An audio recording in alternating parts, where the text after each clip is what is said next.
Photo source: United States Army, CC by 2.0 on the color wheel. Blue and orange are complementary colors. Along with your swimsuit this November, Americans would do well to pack some Cheeto-repellent. The latest neo-lefty sweetheart is Richard Ojeda, candidate for the 3rd Congressional District in West Virginia. The pro-Cole xenophobic military recruiter is just the resistance we need, apparently.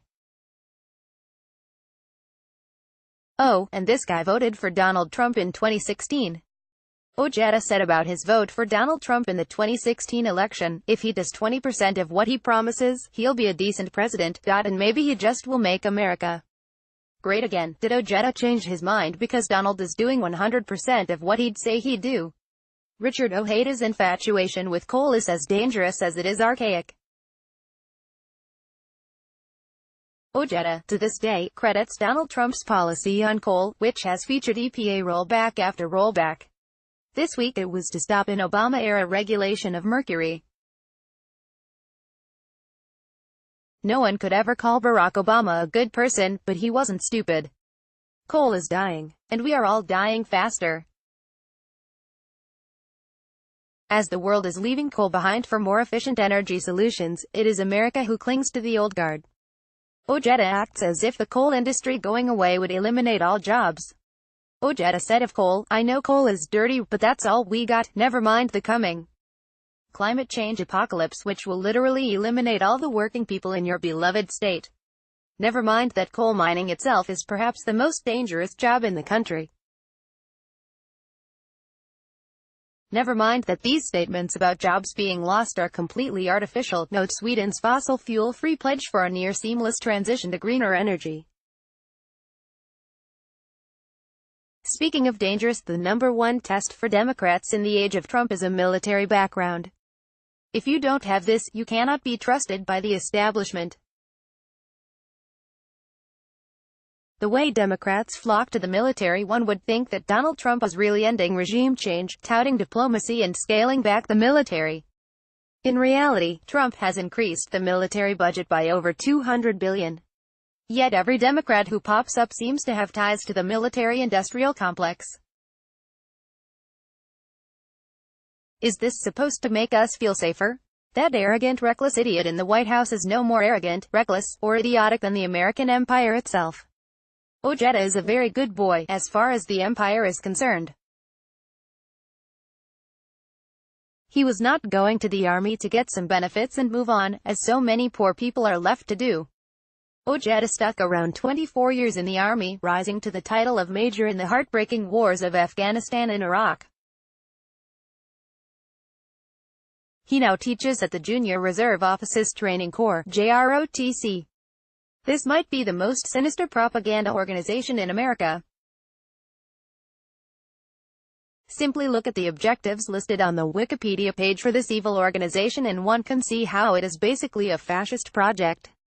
Some of them include developing citizenship and patriotism, and developing self-reliance and responsiveness to all authority, and increasing a respect for the role of the U.S. Armed forces in support of national objectives. Just as the most admirable people in the world are those who help children, the most deplorable people are those who hurt them. As the propaganda of the American empire becomes increasingly ridiculous, the JROTC looks for younger and poorer kids to prey upon. As teachers are forced to buy their own supplies, America can afford to fund invasive recruiter programs that target the poor and brown, who happen to be the exact same people like Ojeda are killing overseas. That school choice that Betsy DeVos advocates, that's an option for rich people to buy their way out of the school-to-military pipeline. That's the way to buy their way into schools with windows and without police. That's the way to buy your way out of poorly funded schools that must teach to the standardized test to stay afloat. Public schools are being shut down in droves. Chicago and New York have both had massive reductions this calendar year. And that is because the schools don't test well.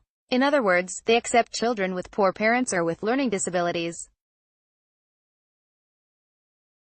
Or in other words, they actually teach children something other than a rudimentary test. And the reason these schools are shut down is because there is no funding for them. And the reason they can shut down is because they will be replaced by pay-for-play charter schools. As college becomes just too expensive to be rational anymore, public schools become wastelands, the police and prisons expand their power, and non-college degree jobs lose more and more benefits. Children are left with one well-funded option, the military. This is where Richard Ojeda comes in. Touted as a hero for siding with the West Virginia teacher strike, Ojeda is the new progressive face. Yet one has to ask, what about the children? Are they best served by a JROTC officer who supports the destruction of their planet and voted for a man who is dismantling even the concept of public schools? Richard Ojeda is being profiled everywhere, from The New Yorker, CNN, The Guardian, The Young Turks, a show also hosted by a macho misogynistic former Republican who prefers weightlifting to cardio, with reading and talking in an inside voice even further down on the list of activities.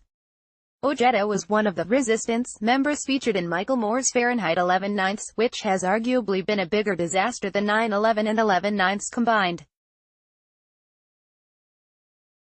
The hip socialist Mag Jacobin is one of many calling Ojeda a populist.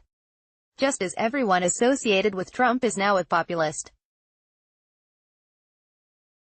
Just read Thomas Frank's new book for an insight into how all poor people resent everything and everybody and how Trump shows this somehow. Does Frank tint his liberal limousine windows from the outside? Oh well, the revolution is not coming from leftish academia anyways.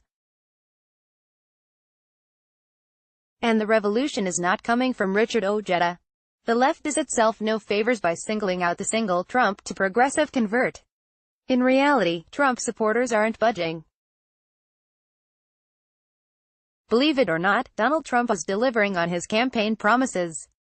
Authoritarianism, socially conservative, lowering taxes for the wealthy, mass deportation. It is amazing to see how many commentators have to lament over that good old split between class and liberalism.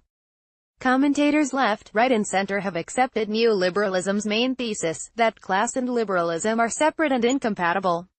Look at the polls to see that this narrative is false. Those earning over $100K favored Trump, while those earning under $100K favored Clinton. And this was in spite of Hillary's own clumsy hatred of the working class. Yet commentators keep asking after Trump's victory, how did the Democrats lose the working class to the Republicans? The only answer they come up with to this problem they created is to say that Trump is a working class populist.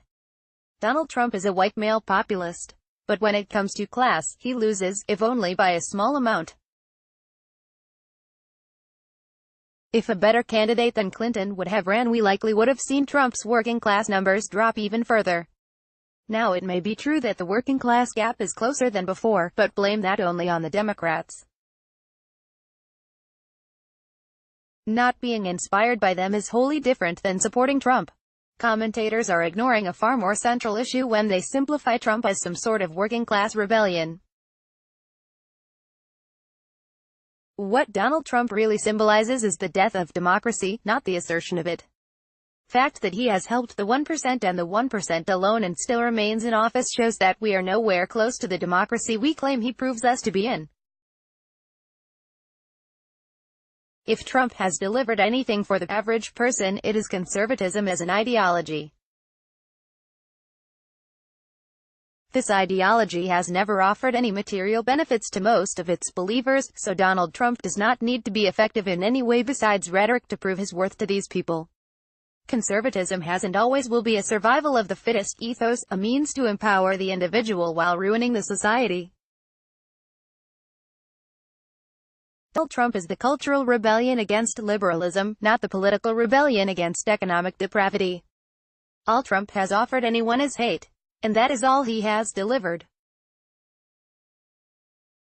If the working class had any power, Trump would have been kicked to the curb already. But his supporters, rich and poor, are standing by their man.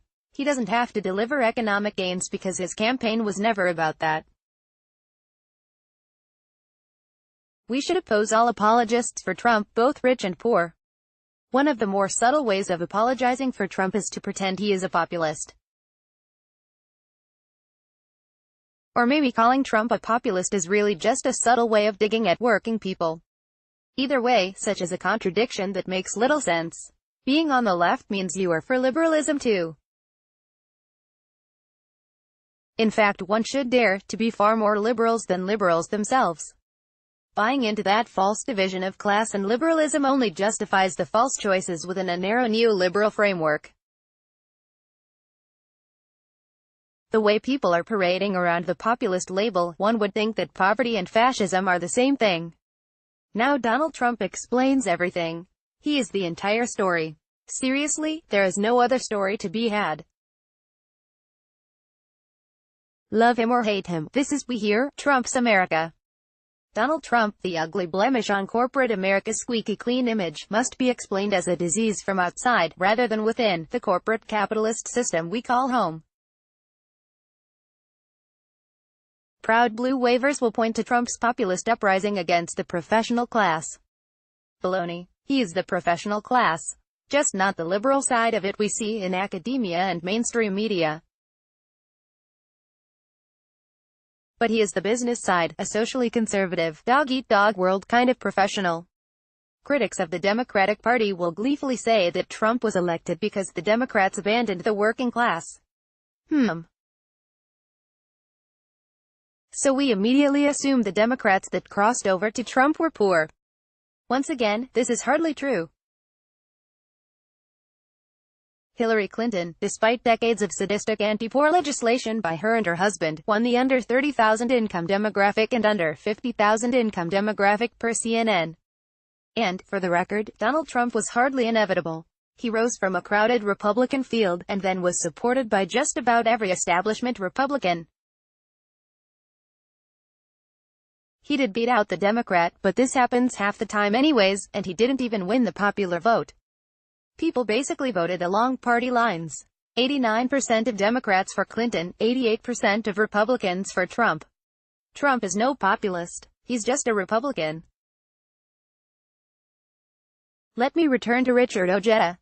The quasi-leftist narrative surrounding him is so sentimental, I just can't stand it. It goes something like this: here we have a simple guy. He's tough, he believes in country, in family, and yes, he supports Trump, and hates immigrants, but that's what all simple guys do. There was a time when the Democrats were the party of the working class, and therefore fascism lost. Now that the Democrats prefer rich people, all the poor people are fascists.